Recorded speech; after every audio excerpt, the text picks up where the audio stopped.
Quizá lo más importante de resaltar es que la mayoría de los enfermos que tienen hoy un diagnóstico de cáncer, un tumor, cualquiera que sea, todos ellos han tenido o tienen una oportunidad de curación. La prevención, el diagnóstico precoz es fundamental. Estamos entrando en la era de la inteligencia artificial de una manera muy intensa y probablemente todo esto va a sufrir unos cambios notables en los próximos años. Por ejemplo, el cáncer de cuello. El cáncer de cuello lo podríamos erradicar, es decir, desaparecer. El Ministerio de Sanidad español aconseja no consumir alcohol, ¿no? Es el riesgo cero. El riesgo cero de padecer enfermedades relacionadas con el alcohol es no consumirlo, no probar. De todos estos cánceres, ¿cuáles se heredan y cuáles están en nuestra mano que con unos buenos hábitos podamos poner lo máximo de nosotros para intentar prevenirlos al máximo? En los que hay hábitos de vida inadecuados. Sabemos que en Estados Unidos, en España, en muchos lugares del mundo, la obesidad se ha disparado. Y al igual que la obesidad sube, exactamente igual, paralelamente, el cáncer del endometrio sube. Sin embargo, hay otras manifestaciones y otras áreas más complejas. Los síntomas pueden remediar enfermedades benignas o simplemente aparecer en un momento en el que ya no sea tan sencillo aplicar una terapia, vamos a decir, precoz, totalmente curativa o muy potencialmente curativa, sino que nos encontramos a veces pues con un cuadro, una situación de metástasis obvia o una situación muy difícil de manejar. Si tuvieses que cerrar los ojos y soñar con un sistema sanitario preventivo orientado, por supuesto, al cáncer, si tuvieses que decir cuáles son los test más importantes a la hora de prevenir, por ejemplo, un cáncer de mama, un sarcoma, un cáncer de cuello, ¿cuáles serían? Porque hay muchas dudas con mamografía, sí, no, cuándo. Vamos a ver, algunos tumores no tenemos esa capacidad de prevención, aunque se están haciendo esfuerzos desde hace muchísimos años, por ejemplo. Bienvenido a Reto, alcemos la voz. Soy Jaime Casado, científico especializado en longevidad y salud preventiva. Y hoy vamos a hablar de algo que afecta diariamente a 1 de cada 8 mujeres en España, y es el cáncer. Cada año se diagnostican 36.000 nuevos casos solo en España. En este caso el más frecuente es el cáncer de mama. Y sin embargo hay preguntas fundamentales que la gente sigue sin saber responder. ¿Cuándo hacerse una mamografía? ¿El alcohol realmente importa? ¿Qué pasa si viene de familia? No solo hablaremos de este cáncer, sino de muchos otros que hoy tenemos el privilegio de tener una persona a nuestro lado con más de 35 años de experiencia trabajando en esto, con más de 100 publicaciones en las revistas científicas más importantes del mundo. El doctor Antonio Casado Herráez, oncólogo médico en el Hospital Clínico San Carlos de Madrid, porque hoy, sin rodeos, con ciencia, para que cuando termines este episodio tengas la información que te pueda cambiar la vida. Esto es Reto, alcemos la voz, empezamos. El doctor Casado Herráez, Antonio, que además él es mi tío y hoy tengo el privilegio de tener una persona que me ha inspirado mucho durante mis años de carrera, no solo por ser internacionalmente un médico reputado y reconocido, sino por el valor que ha aportado a la medicina durante sus años de carrera y por lo que aportará durante muchas generaciones gracias a su conocimiento y su experiencia.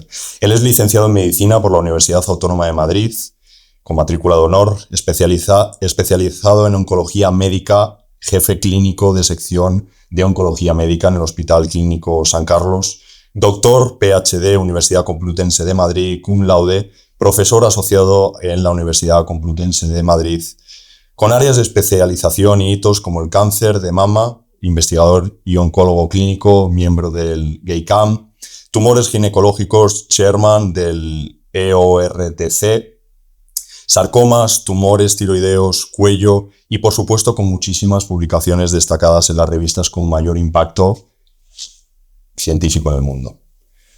Doctor Antonio, hoy te voy a llamar tío en alguno de los momentos también. Muchísimas gracias por venir, es un placer tenerte hoy aquí. Un placer, Jaime. Un placer, de verdad. Creo que tu presentación ha sido muy generosa. Muchas gracias. Antonio, pero es que es la realidad. Yo tengo la gran fortuna de haberte conocido durante todos mis años de existencia porque eres el hermano de mi padre, somos familia y para mí eres una persona muy importante. Y gracias. Quiero abrir este podcast, Reto, alcemos la voz contigo, porque internacionalmente el impacto que has tenido en el cáncer, en la sanidad, no solo en España, sino en Europa, en Estados Unidos, es brillante y yo he aprendido mucho de ti. Veía tu despacho cuando iba desde chiquitito a casa con mis primas a jugar y vernos en Navidad y yo veía tantos libros, tantos libros que miraba asombrado y claro, entraba como con miedo de wow, este espacio es tan valioso y tan bueno que creo que el mundo debe de conocerte y conocer todo el valor y todo el conocimiento que tan brillante tienes que aportar. Así que hoy disfrutemos de esa conversación. Gracias, Jaime. Yo creo que son pequeños granos de arena en varias áreas, más que grandes cambios, pero creo que se contribuye con los granos de arenita poco a poco poco a poco se va haciendo camino y se va progresando. Así que, pues Antonio, gracias, vamos a por ello. Vamos a comenzar con la primera pregunta, que me gusta siempre enfocarla a tu historia y lo que tu trayectoria te ha ido enseñando a ti, y es: ¿qué es lo que has visto más en clínica en todos los cánceres que has podido tratar a la hora de ver patrones en los síntomas de tus pacientes? En cuanto a hábitos, en cuanto a respuestas de la farmacología, ¿qué podrías contar? Quizá lo más importante de resaltar es que la mayoría de los enfermos que tienen hoy un diagnóstico de cáncer, un tumor, cualquiera que sea, todos ellos han tenido o tienen una oportunidad de curación. En este sentido, la prevención, el diagnóstico precoz es fundamental. Hay algunos programas instaurados ya en España y en muchos países avanzados, desarrollados, desgraciadamente no tanto en áreas del mundo donde no tienen estos medios, por decirlo así, de infraestructura sanitaria pública. Pero en España es importante que la población siga los consejos de vida saludable, las, digamos, recomendaciones de medicina preventiva, como son los test de sangre oculta en heces para el diagnóstico de cáncer colorectal, o, por ejemplo, las citologías y las visitas ginecológicas para prevenir el cáncer de cuello, el cáncer de cervix. Por ejemplo, serían dos ejemplos, ¿no? Obviamente el cáncer de mama está muy desarrollado en esto. Afortunadamente hay mucha concienciación, hay todavía que hacer, bastante que hacer, pero sin duda es un tumor donde hay una concienciación, ¿no? Y enseguida pues una mujer normalmente, si nota algo raro en sus mamas, va a tener pues una buena predisposición para ir al médico de cabecera o el médico de familia, y luego enseguida ser atendida por un ginecólogo y, en su caso, por un equipo especializado. Sin embargo, hay otras manifestaciones y otras áreas más complejas, ¿no? Donde los síntomas pueden remediar enfermedades benignas o simplemente pues, estar ocultas y aparecer en un momento en el que ya no sea tan sencillo aplicar una terapia, vamos a decir, precoz, totalmente curativa o muy potencialmente curativa, sino que nos encontramos a veces pues, con un encuadro, una situación de metástasis obvia o una situación muy difícil de manejar. Eso podría ser el caso de los cánceres tiroideos, los cánceres anaplásicos de tiroides, que son tumores de una alta replicación neoplásica y que en pocas semanas un paciente, de notar una leve disfonía, un cambio en el tono de voz, puede pasar a ser una lesión totalmente irresecable y muy compleja de tratar en un centro médico, que además puede suponer una urgencia médica. Por tanto, las presentaciones de estas enfermedades, no digamos las oncohematológicas, que no vamos a hablar de ellas, pero las leucemias, en fin, hay neoplasias que son agudas en su presentación, complejas, pero la mayoría de los enfermos oncológicos han tenido un momento de oportunidad de cura. Y por eso es tan importante la concienciación de los diagnósticos precoces, tanto en la población como en la propia estructura médica, en la medicina primaria, en la medicina hospitalaria. Es muy importante mantener un alto índice de sospecha y siempre pensar que un paciente, detrás de unos síntomas que aparentemente pudieran ser atribuibles a la enfermedad totalmente benigna, pudiera haber en el fondo una enfermedad neoplásica, y eso requiere una formación y pensar en ello. Hay en concreto un área muy compleja, que es el área de los sarcomas, tanto óseos como de partes blandas, que los diagnósticos se hacen tradicionalmente de manera muy tardía, y es por esta falta de sospecha clínica, por esta falta de pensar que a veces los síntomas no son por una enfermedad benigna, y que si un paciente repite sus visitas, si va por segunda, tercera vez a un médico de familia, a un centro hospitalario, hay que plantearse si debajo de estas manifestaciones y debajo de ese dolor de espalda, si debajo de esa, manifestación de tos persistente o de falta de tono de voz, a lo mejor hay algo más que un resfriado, que una infección respiratoria alta, que una lumbalgia sin más. A lo mejor hay una tumoración, desgraciadamente. Entonces, esto es muy importante, que se conciencie la población y también todos los sectores médicos, ¿no? ¿Crees que a nivel preventivo, Antonio, podríamos clasificar los 2, 3 o 4 test más importantes que de forma regular toda persona del mundo debería intentar hacerse anualmente, semestralmente?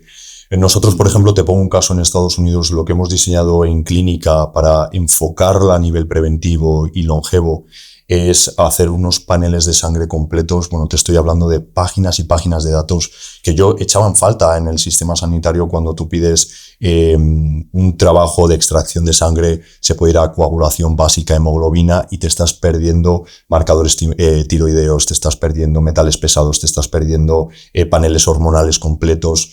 ¿Crees que, por ejemplo, a través de un sistema, un panel completo de sangre, más a lo mejor prueba diagnóstica por imagen preventiva, podríamos solucionar? Sí, a ver, hay que pensar que los sistemas públicos de salud pues tienen una sobrecarga financiera, una sobrecarga del personal, es decir, es difícil generalizar, hacer estos paneles, que probablemente en un futuro así será, Jaime, es decir, ahora en algunos niños en los países más desarrollados sabéis que se toman, por ejemplo, células indiferenciadas del cordón umbilical, ¿no? Por ejemplo, pues en un futuro se necesitan algunas técnicas que se relacionan con ese tipo de celularidad.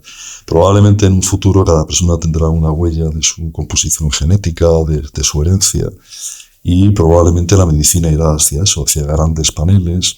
Tened en cuenta que estamos entrando en una era muy compleja de manejo de lo que se llama el Big Data, ¿no? De una cantidad de datos enormes que una persona intuitivamente no puede trabajar con ello. Entonces estamos entrando en la era de la inteligencia artificial de una manera muy intensa, y probablemente todo esto va a sufrir unos cambios notables en los próximos años, pero de momento no es fácil en una consulta, tanto de medicina primaria como especializada, efectivamente tener ese concepto evaluador tan amplio y esa actitud preventiva. Nos falta un poquito, incluso a los profesionales médicos, esa, atención, pensando siempre en los aspectos positivos, preventivos que podemos ejercer. De hecho, personalmente soy un gran defensor de las revisiones de los pacientes oncológicos. Por ejemplo, a mí me parece muy correcto que nuestros enfermos se revisen durante años, muchos años, porque obviamente podemos ejercer, ya han tenido un problema serio, que muchos de ellos afortunadamente superan, pero no están exentos de volver a padecer otro problema. Desgraciadamente, una persona que padece un tumor no está exento Totalmente de padecer un segundo tumor, o incluso otras enfermedades serias que no son tumorales, pero que pueden ser serias.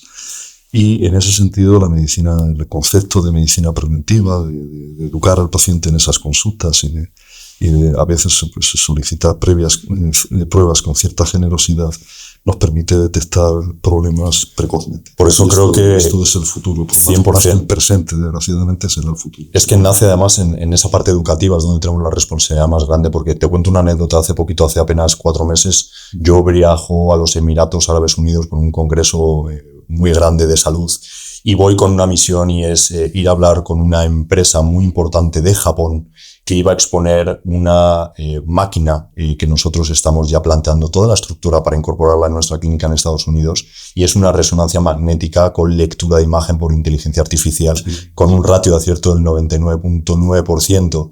Y a día de hoy nosotros planteamos esto como bien porque ya la salud, por suerte, está yendo, y por trabajo de muchos profesionales, hacia ese sector, pero una máquina que empieza en 1.5 millones de dólares, que un tratamiento, un escáner, se lo va a poder permitir solo personas que puedan pagar un escáner de $5.000 una sesión, por desgracia, ahí no estás generando el primer impacto y más grande. Por eso nació Reto Hacemos la Voz, y es que grandísimos profesionales como tú podamos ya brindar hábitos, estrategias y maneras de identificar estos primeros síntomas que puedan aportar ya valor y conocimiento para tomar decisiones y poder reaccionar ante este tipo de causas que nos puedan ayudar a solventar, mejorar tratamientos, prevenirlos, y al final ahí es donde yo creo que está la clave, ¿no? La educación. Totalmente.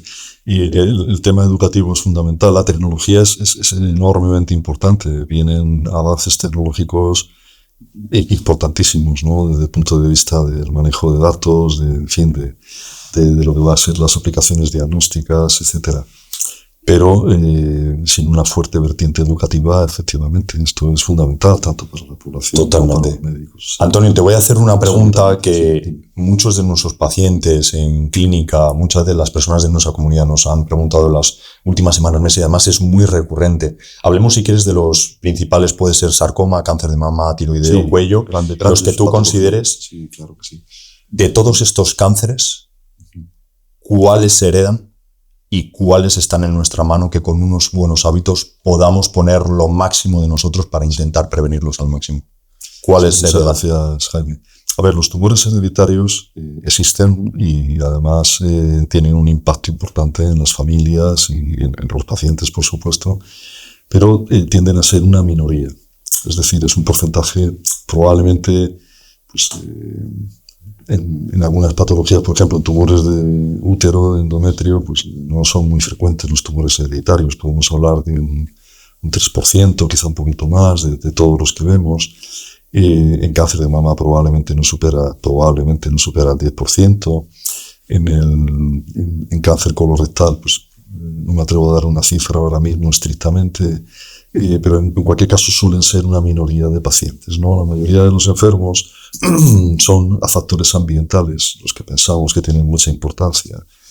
Por supuesto, de estilo de vida. Eso lo hemos visto, por ejemplo, con estudios de pacientes migrantes. ¿Cuáles dirías los más importantes o los que más ves con recurrencia? En los que hay hábitos de vida inadecuados. Uno de ellos es el cáncer de endometrio. ¿Vale? Es uno de los más importantes. ¿En qué sentido? Sigue perfectamente la incidencia de este tumor a la epidemia de obesidad mundial. Es decir, sabemos que en Estados Unidos, en España, en muchos lugares del mundo, la obesidad se ha disparado. Y al igual que la obesidad sube, exactamente igual, paralelamente el cáncer de endometrio sube. Entonces la obesidad es un problema para ese tumor en concreto. Está claramente ligado a la obesidad. Hay otros factores, pero la obesidad es importante. Claro, ¿cómo podríamos reducir esa incidencia de este tumor? Obviamente, vamos a decir, promoviendo el ejercicio, promoviendo una dieta adecuada, promoviendo una vida, vamos a decir, un estilo de vida saludable, que la persona mantenga un peso cercano a lo que podría ser su peso ideal o un peso razonablemente bueno, ¿no? Eso reduciría drásticamente la incidencia de cáncer de endometrio, que probablemente es el tumor ginecológico más frecuente. ¿Vale? También hay una asociación con otras enfermedades oncológicas, no solamente con endometrio.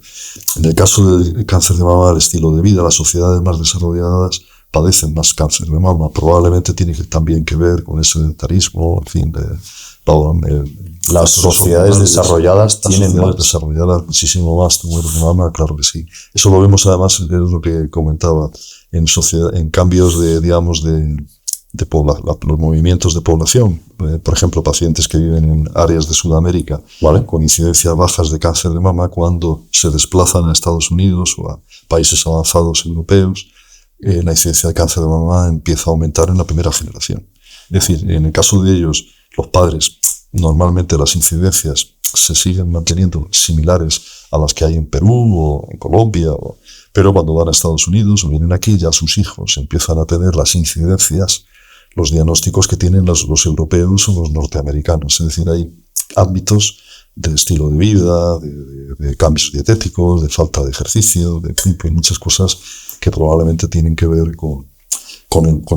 Incluso también existe una investigación interesante, pero que no la tenemos bien fundamentada, de todo el sistema neuroendocrino, claro, el sufrimiento que le puede suponer a una persona inmigrante, una persona que vive en Perú, por ejemplo, ir a Suiza, por poner un ejemplo, ¿no?, con idiomas diferentes, sociedades diferentes, adaptarse a eso, implica un grado de dificultad grande para las personas. Y esto probablemente también tiene un correlato en salud. Lo que ocurre es que no lo tenemos bien establecido. Hay algunos estudios que así lo sugieren. Entonces, claro, no solamente es la obesidad, no solamente es la falta de ejercicio, probablemente hay factores añadidos que no conocemos todavía bien. Aparte de los clásicos, todo el mundo sabe que si ha recibido radioterapia, o debería de saber que se ha recibido radioterapia en el pasado, la radiación en casos muy aislados puede favorecer el desarrollo de un segundo tumor con el tiempo. Pero en casos muy aislados, y lo que tiene el peso es lo que estamos hablando realmente. Antonio, nosotros hablamos mucho y promovemos muchísimo, porque además Estados Unidos para esto es un país muy complejo, porque efectivamente está muy desarrollado y es uno de los países más enfermos del mundo, las métricas, por ejemplo, de obesidad, y hablamos de un concepto que es los factores biopsicosociales. bio de la biología de dónde naces, dónde te desarrollas, que al final hablamos de naces en España y te mudas a Estados Unidos, tienes más probabilidad de... Y al final la toxicidad del ambiente, los humos, tu estrés, tu ansiedad, depresiones, el trabajo, mala alimentación, falta de ejercicio y sedentarismo, ahí es donde entran todos esos factores, más la salud mental. Por supuesto.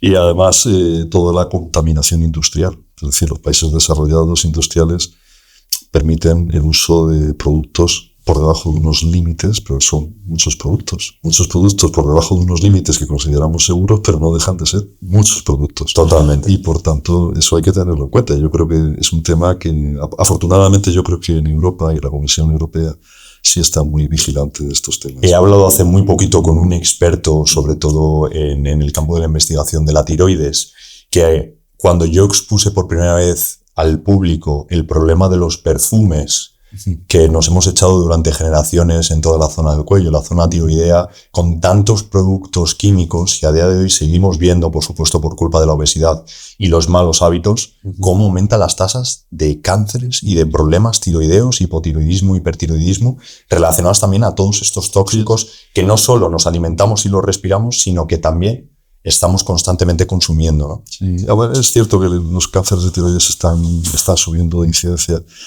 No es complejo saber estrictamente por qué, pero en cualquier caso, efectivamente, toda la exposición a productos químicos, a conservantes, a plásticos, en fin, a tantas cosas que nos rodean hoy en nuestro mundo, pues bueno, al menos debemos de ser prudentes, ¿no? Totalmente. Y tener una exposición limitada en la medida de lo posible.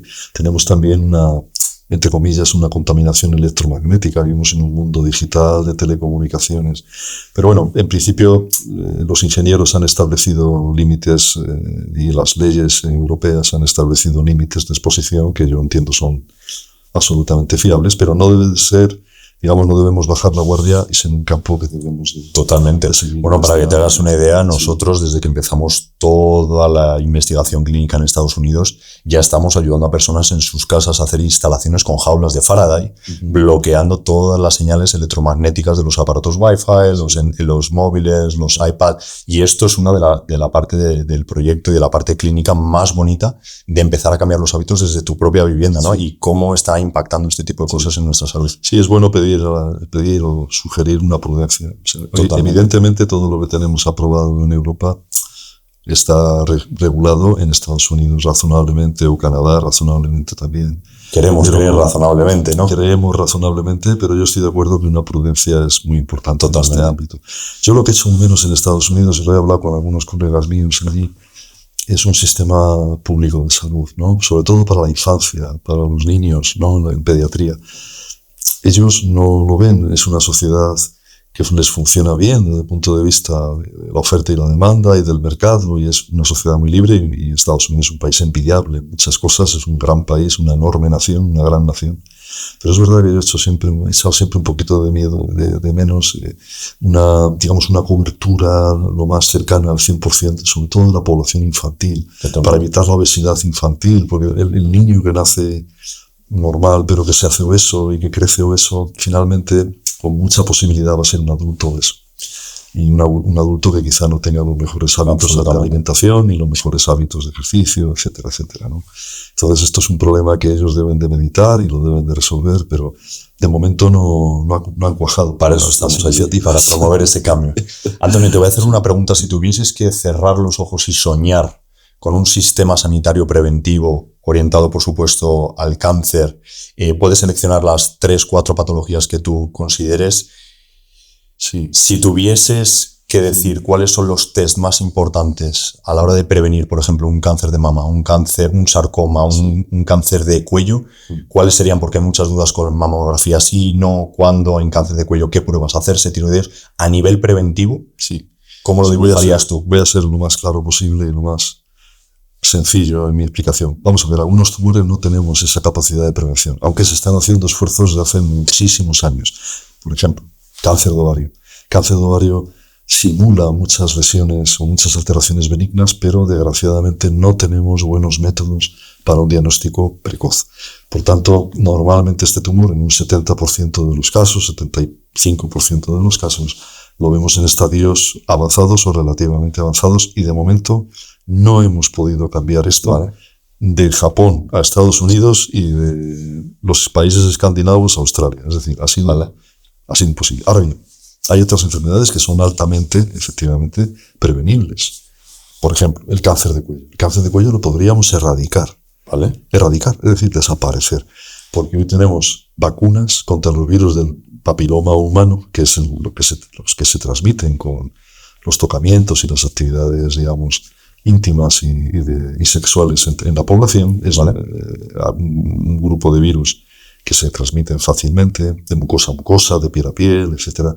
Y este tipo de enfermedades de cáncer de cervix las podríamos erradicar con las vacunas y con la prevención. ¿Qué ocurre?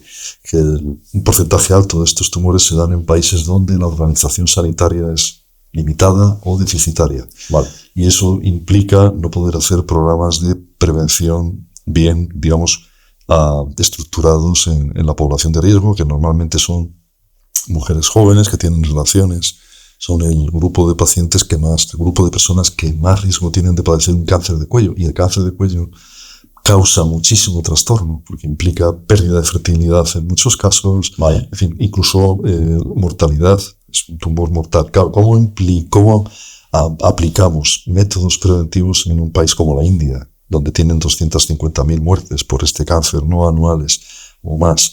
¿Cómo aplicamos esto en las zonas subsaharianas? ¿Cómo aplicamos esto incluso en Sudamérica, que tienen problemas también allí para poder hacer Centroamérica y Sudamérica este tipo de programas? O incluso en el este de Europa también tiene problemas. Entonces, aplicando citologías, aplicando seguimientos, aplicando vacunas, este tumor es erradicable. Y de hecho la OMS tiene un programa para erradicarlo en 10 años. Vale. Ojalá al menos poner las bases de su erradicación, porque el 70% de la incidencia se podría evitar. Eso está en marcha, se está haciendo, hay un interés financiero y político por conseguirlo, pero es lento. En España ya se han conseguido cosas, en los países desarrollados. Los países que no tienen ese desarrollo van más despacio, pero se está intentando. O sea, ese sería un tumor erradicable, un cáncer erradicable. Otros tumores, cáncer de colorectal, por ejemplo, sería tan importante que la población a partir de los 50 años se hiciera sus test de sangre ocultaneces.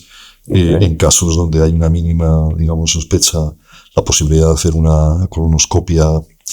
Sería importante que a partir de los 50 años las personas pusieran atención a esto, y se hicieran test de sangre ocultaneces, y en un momento determinado consultar ante cualquier síntoma extraño, estreñimientos, presencia de sangre en las heces, preguntar. Es un tumor también que tiene un nivel de prevención relativamente importante. Obviamente todos los síndromes genéticos conocidos, por ejemplo el síndrome de Li-Fraumeni o los síndromes de Lynch. Perdonad por los tecnicismos, pero estos son síndromes muy conocidos en la oncología, que implican tumores hereditarios en un porcentaje alto en el paciente y en la familia cercana. Tienen que ser estudiados por unidades especializadas de cáncer hereditario o de consejo genético. Una paciente con un síndrome de Lynch, desgraciadamente, puede tener un tumor de colon, puede tener un tumor de endometrio, puede tener incluso otras neoplasias. Y eso a la familia hay que estudiarla. Pero eso yo creo son casos más pequeños. Eso son casos más limitados, que yo entiendo los especialistas están perfectamente bien cualificados en el mundo desarrollado para despistarlo. Otros tumores, por ejemplo, la mama, pues es muy importante que las pacientes sigan porque no todos los tumores de mama son palpables. Hay un porcentaje importante de ellos que no son palpables. Entonces es muy importante que las mujeres hasta al menos 70 años tengan pues unos programas a partir de los 40, 45 años, de las sociedades, de ir a sus ginecólogos, hacerse sus mamografías, sus ecografías. Incluso cuando hay un componente hereditario, la resonancia magnética tiene una relevancia muy importante, pero incluso a la hora de la cirugía, las resonancias magnéticas, esto ha mejorado mucho, las técnicas de ganglio centinela, los tratamientos sistémicos hoy día preventivos de recaídas son extraordinariamente activos. ¿Cuál es el estudio que más te gusta a ti para la prevención del cáncer de mama, para un estudio de seguimiento? ¿Resonancia más que mamografía? A ver, no habría uno solo, es que se complementan entre ellos, ¿no? Y, por ejemplo, en las pacientes que tienen un componente hereditario, la resonancia no deja de ser muy importante, ¿no? Pero en la mayoría de las enfermas, a la hora de plantear una intervención quirúrgica, la resonancia es muy relevante. En cualquier caso, hoy en mama, en los países desarrollados, yo creo que se ha dado un salto bueno hacia adelante a la prevención. Y luego es un tumor que muy afortunadamente, de lo cual me alegro enormemente, me ha parecido uno de los grandes saltos de la medicina de los últimos 40 años. Pues realmente los tratamientos hoy complementarios o ayudantes, y esto lo sé porque todos los días mis compañeros de mama, el profesor José Ángel García Sáenz y todo su equipo, ¿no? Y se presentan casos y lo vamos viendo con los años como las enfermas recaen mucho menos, están mucho mejor tratadas, tienen mucha menos toxicidad de los tratamientos actuales. Es un modelo para que otros tumores vayan en esa senda también. Vale. Y en mama, pues las mujeres yo creo que están en general relativamente concienciadas, ¿no? De que deben de vigilarse las mamas a lo largo de su vida. Y yo creo que la mamografía es la primera opción. Obviamente el examen, también el autoexamen. Vale. Muchas veces las enfermas no se pasan en tumores de vulva, por ejemplo. Los tumores de vulva es que muchas personas no saben interpretar un cambio. Claro. Entonces la persona que se asusta un poquito, digamos, y va al médico, pues puede facilitar. Pero otras personas notan un cambio en la vulva y no le dan mucha importancia. Y cuando vienen a la clínica, pues tienen miedo a contarlo. O tienen a lo mejor un reparo. Es una zona muy delicada y muy íntima de la persona, ¿no? Sin embargo, yo creo que en tumores de mama, pues una persona puede relativamente mirarse al espejo, ver si hay alguna retracción, alguna alteración al sumir los brazos, por ejemplo, delante del espejo, o simplemente eliminar un material extraño por el pezón, un dolor que no está claro, que aparece de nuevo, un cambio de coloración de la piel de mama, un bulto que ellas se notan al vestirse, al ducharse, todo esto debe de alarmar enseguida a la persona y ponerse en contacto con un profesional, y afortunadamente hay una concienciación.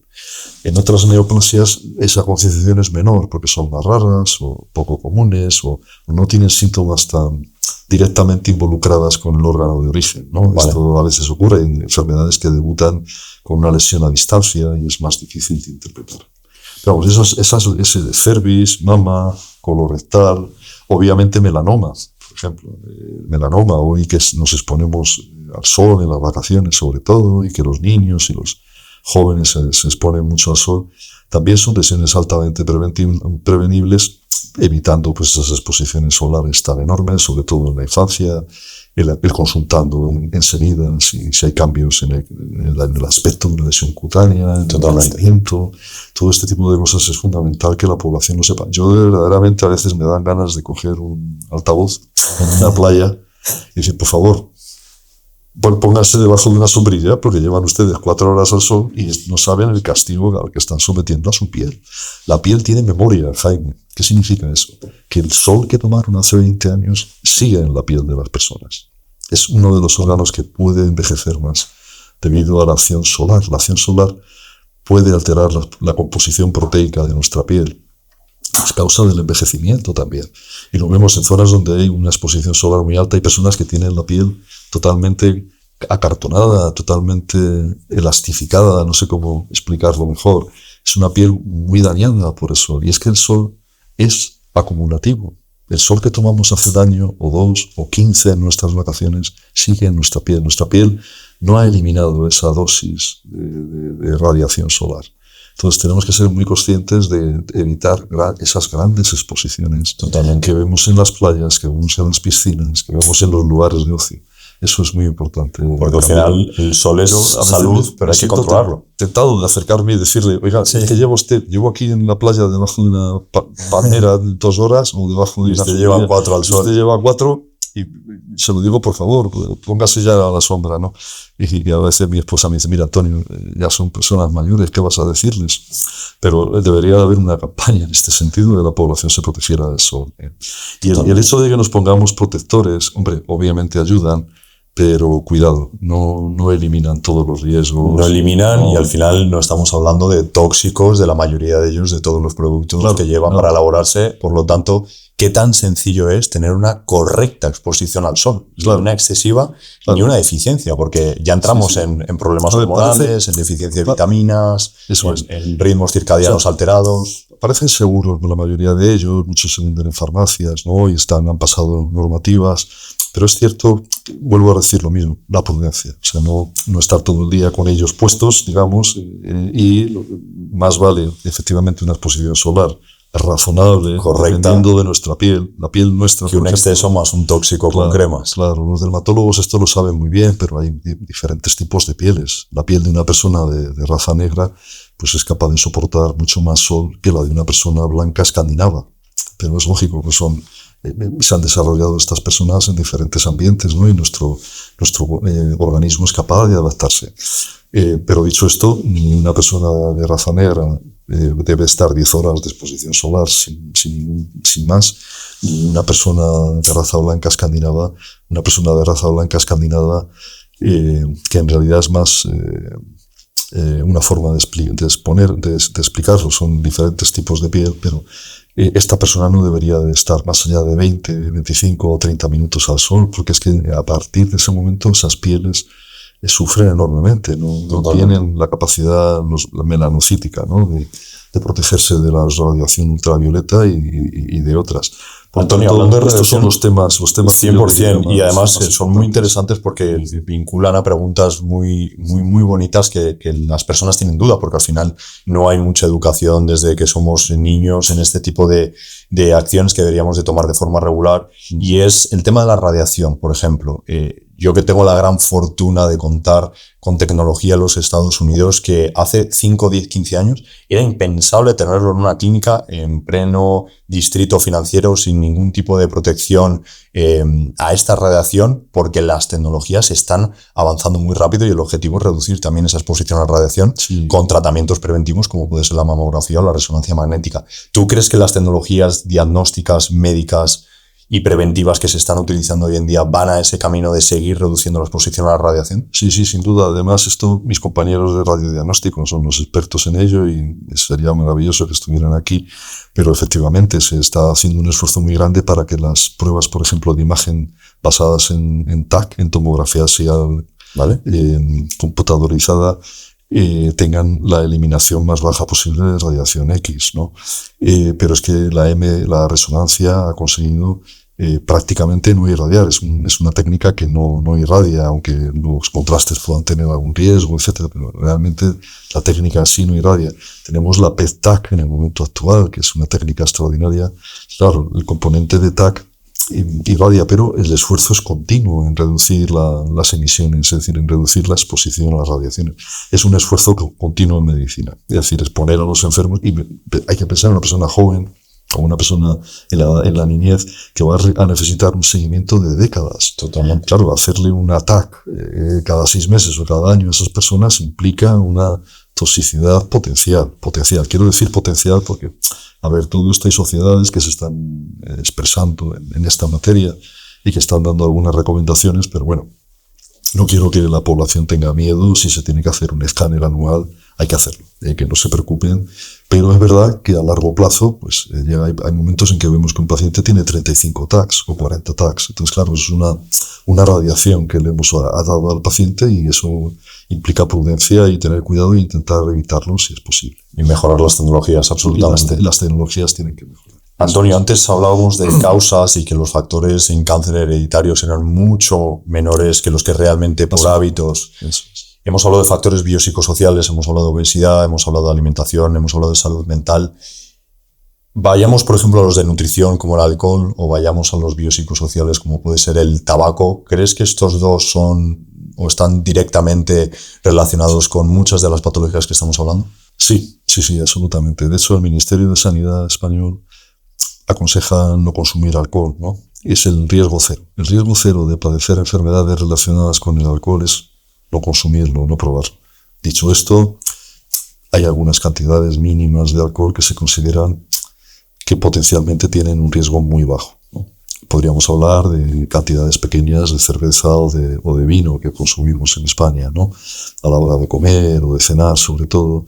Si son cantidades pequeñas, ingiriendo comida, el riesgo es bajo. No es de cero, pero el riesgo es bajo de desarrollar una hepatopatía o un daño por el alcohol en diferentes órganos. Hay que tener en cuenta que el alcohol es tóxico para el sistema nervioso, es tóxico para el hígado y puede serlo para otros órganos. El alcohol está implicado como uno de los factores también en la génesis de algunas enfermedades tumorales. ¿Vale? Quizá lo más conocido sea el ámbito de cabeza y cuello, tumores de cabeza y cuello, pero en general el alcohol tiene que ser consumido, si ha de ser consumido, en cantidades pequeñas, muy moderadas. Estamos hablando de menos de 200 centímetros cúbicos, ¿no?, de un vaso al día, y sabiendo que esa cantidad, incluso pequeña, tiene riesgos. Tiene riesgos. Incluso en cáncer de mama hay estudios relativamente antiguos ya, pero que establecían un riesgo, ¿no?, del consumo de alcohol y el desarrollo de tumores de mama. Hay otros factores como los hormonales y otros muchos, ¿no? Pero el alcohol se ha esgrimido siempre como uno de ellos. En cualquier caso, el alcohol es un potencial tóxico para muchos órganos, para nuestro aparato reproductivo, en fin, insisto, sería larga la descripción de lo que el alcohol puede suponer en patología humana, pero de consumirlo, por favor, mucha prudencia, siempre con comidas en cantidades muy pequeñas. Eso es lo que puedo decir. Y evitar siempre las de alta graduación, tipo el whisky escocés o el brandy o el cognac francés, etcétera, porque esas bebidas y otras que hay en otros muchos países que tienen un 70% de alcohol que se pueden usar perfectamente como desinfectantes. Así que, madre mía, espectacular, Antonio, muchísimas gracias. No. Quiero dar un dato que comentaba de pasada al principio sobre el cáncer de mama, y gracias por haber abierto los ojos a mí el primero y ver y tratar otras patologías como puede ser el sarcoma, el cáncer de cuello, tiroides, colon, que al final son igual de importantes en tener la conciencia. Por suerte ya estamos tomando mucha conciencia en cáncer. El cáncer de mama ha sido el que ha liderado un poquito este desarrollo en la sociedad a la hora de entender cuáles son los hábitos que están en nuestra mano a la hora de hacer un cambio. Y es que en 2024 36.395 nuevos casos de cáncer de mama aparecieron. Por lo tanto, da una tasa de 1 de cada 8 mujeres desarrollaría cáncer de mama. Sí. Son unos datos muy grandes, y para un país como España, que tiene al final los recursos por el clima, por la alimentación mediterránea, por el ejercicio. Ya hemos hablado de estos hábitos y de las raíces. ¿Crees que a día de hoy existe algún tipo de terapia preventiva que se podría utilizar para ayudarnos a controlar, por ejemplo, la obesidad? Hablábamos, antes de encender las cámaras, del libro de péptidos, y hablábamos de los péptidos unos segundos. ¿Cuál ha sido tu experiencia, Antonio, con los péptidos? ¿Algún tipo de terapia avanzada que hayas podido leer y que creas que se pueda hoy en día empezar a, sobre todo, estudiar más para saber por dónde vamos? Sí, a ver, mi conocimiento es limitado porque es un ámbito de investigación que cae más en el ámbito de, digamos, en las especialidades de geriatría, endocrinología, neurología. En fin, hay una serie de especialidades. Bueno, medicina deportiva, que no está reconocida, creo, en España como especialidad, pero obviamente hay muchos médicos que se dedican un poquito a estudiar lo que es el deporte, la actividad física, etcétera. Entonces es un ámbito donde yo tendría menos experiencia. Lo que sí puedo decir es que me parece, desde el punto de vista de la investigación translacional, de la investigación básica, muy interesante. Es un campo muy dinámico que genera muchísimas hipótesis de cara a la prevención de la salud, a facilitar que las personas vivan más y mejor. Es decir, es un ámbito muy bueno. De los productos que están ahora en investigación, yo quizá el que más conozco, aunque mis compañeros de endocrinología lo conocen mucho más, son este tipo de fármacos anti-GPL1 que tienen una implicación en los temas metabólicos, de facilitar a los pacientes pérdida de peso, de facilitar en los enfermos un hábito más saludable de alimentación. Y la verdad es que ahora mismo este tipo de péptidos han sido sometidos a estudios a gran escala, ¿no? Fase 3, que llamamos habitualmente en nuestra especialidad, y están comercializados. Y ahora mismo pues, hay varias marcas comerciales que no quiero, es el caso que hablábamos antes de la entrevista, ¿no? Sí, al final péptidos como semaglutide o tirzepatide, que internacionalmente, bueno, yo no tengo ningún problema en nombrarlos porque los estudiamos, como por ejemplo el Ozempic, el Wegovy, el Mounjaro, el Zepbound, al final son péptidos que se han estudiado, que han salido al mercado, que han sido aprobados por la FDA, por la EMA en Europa, y que yo creo, Antonio, que aquí es muy importante brindar educación, como siempre es nuestro objetivo, y es que muchos de los problemas asociados que hemos visto en los últimos años y que en clínicas se están empezando a recoger en muchos estudios y luego que la ciencia está recogiendo en muchos estudios clínicos es el problema de acceder a este tipo de medicación sin ningún tipo de prescripción médica, sin ningún tipo de regulación, sin hacer caso a los médicos, a los expertos en las cantidades. Exacto. Ahí es donde realmente con cualquier cosa que hagas en tu vida, no solo con un péptido, con cualquier otro tipo de tratamiento, ahí es donde está el riesgo. Sí, absolutamente. Y hoy en día, desde nuestra perspectiva, el cambio, siendo sensatos, como siempre, que al final es el objetivo de lo que estamos viendo, si estamos viendo poblaciones que no dejan de enfermar, que cada vez son más obesas, y ahora tenemos la ayuda porque al final un péptido no deja de ser un aminoácido que el laboratorio están consiguiendo desarrollarlo de una manera en la que empiece a dar esos estímulos al cuerpo de nuevo para favorecer a nivel metabólico, hormonal, la pérdida de grasa, los cambios que estamos viendo. Siempre tienen que ir de la mano de los hábitos, y cuando hemos visto a personas que han hecho tratamientos con semaglutide, tirzepatide, con los famosos Ozempic, Wegovy, Mounjaro, Zepbound, esas recaídas que hemos visto después por una falta de no haber puesto foco en los hábitos, en tu alimentación, en tu ejercicio, ahí es donde realmente está el cambio en la mano de estas personas, y creo que la medicina va por un camino muy bonito, preventivo, que aquí no solo va a ayudar a cambiar el paradigma y cómo está ahora mismo la sociedad y cómo está de enferma la sociedad. Un 40% de la población americana estadounidense es obesa. Sí, un 40%. Es prácticamente la mitad. O sea, de 10 personas, 4 son obesas. Y los riesgos que tienen patológicos son altísimos. Y que a día de hoy estemos siendo capaces de darle el estímulo a nuestro cuerpo de poder reactivar ciertas acciones a nivel metabólico hormonal para favorecer esa pérdida de grasa y ayudarnos a través de los hábitos, que es lo más importante, de la manera más natural posible, el poder reducir este tipo de patologías y enfermedades, es maravilloso. ¿Cómo lo ves tú en el campo, por ejemplo, del cáncer, que es tu especialidad? Por supuesto, y el patología cardiovascular también es muy importante, la obesidad y el reducirla, ¿no? Hay que recordar que la patología cardiovascular es probablemente la primera causa de muerte en los países avanzados. 11 millones de personas al año mueren por problemas asociados a la mala alimentación, al sedentarismo, por patologías cardíacas. Problemas cardíacos, pero no solamente cardíacos, también cerebrales, como sabéis, vasculares. Es un tema de enorme importancia de salud pública. Estos fármacos, en mi opinión, son una enorme, digamos, una extraordinaria adquisición médica en el momento actual. Nuestros compañeros de endocrinología son los que más experiencia tienen con ellos, pero lo que yo puedo decir humildemente desde mis consultas de oncología y pacientes obesos, que tengo muchos en la consulta y que les recomiendo las visitas con los médicos de cabecera y los endocrinólogos, lo que puedo decir es que estos fármacos que tienen efectos muy positivos metabólicos, cardiovasculares, hay que acompañarlos de ciertos cambios también de estilo de vida, promover el ejercicio en las personas que reciben estas medicinas. No solamente es la medicación, ellos tienen que intentar hacer un poquito de ejercicio y hacer una dieta correcta, preservando los niveles de ingesta proteica que se necesitan diariamente. En fin, requieren vamos a decir, una vigilancia, una educación y un mantenimiento en el tiempo.